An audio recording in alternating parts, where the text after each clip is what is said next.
Before applying to CIEE's International Business and Culture program in Sevilla half a year ago, I distinctly remember asking myself if it was possible to be culturally immersed and have life-changing experiences in a foreign country within a semester. You can't do it. That is a statement that rang in my head ever since I consulted my closest friends and family regarding my interest in studying abroad this spring semester. My friends and family asked me why would I ever want to travel across the world to live in a country where I've never been before without knowing how to properly communicate fluently. They claimed that there was no point in studying abroad, that it's just a waste of money and my precious college tuition, and that it's best to stay somewhere safe, where trouble was out of reach. I struggled to come up with a thorough response to deny their pessimistic statements. I felt denied and rejected by myself and of what the people in my life believed that I was capable of. Why should they determine what I could and couldn't do with my strengths and abilities while jumping into an unknown environment?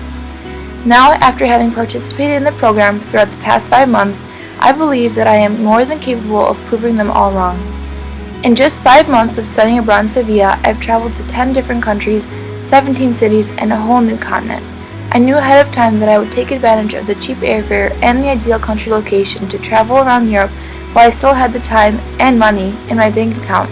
So in a way, I'm not surprised at how big of a number that may seem, but I'm completely floored to look back at all the experiences that I've had in these unique locations and to think that because of the negativity of my peers and family, I almost denied myself the opportunity to prove them all that it's okay to jump into those unknown situations. Because becoming a cultural citizen means stepping out of your comfort zone and encountering a very large amount of those stretch and red panic zones that I was warned about since before I stepped foot on Spanish tierra. There is no exact definition of a cultural citizen, but it's many things that I've come to realize, and in the meantime, I've learned how to become an independent cultural citizen, which my friends and family had so doubted. Being a cultural citizen is traveling to different cities where you can't pronounce the name correctly, or deciding to go to Brussels pub crawl and meeting those crazy adventurous travelers from around the world that you never would have met if you hadn't gone. It's tasting all your host mother's food just to make her happy, even though you have no idea what you're about to take a bite out of.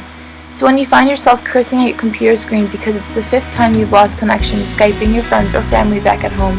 It's when your host mother regards you as her third daughter and not just another American student living under her roof.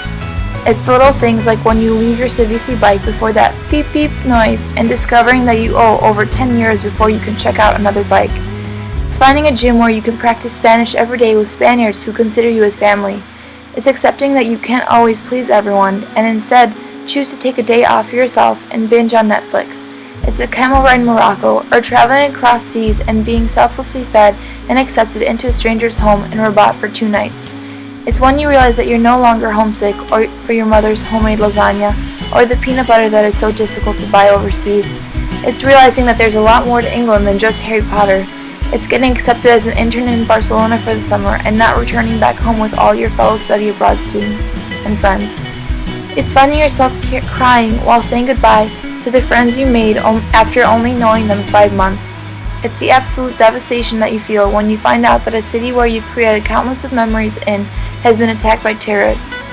Now I know that even though it may not take a while to fully explain myself to anyone who asked me why I would travel to the unknown, I would start by saying that if it weren't for CIEE, my curiosity, and my determination to prove those who doubted me wrong, I wouldn't have had the wonderful opportunity to travel, study, and meet amazing people, and see some incredible things.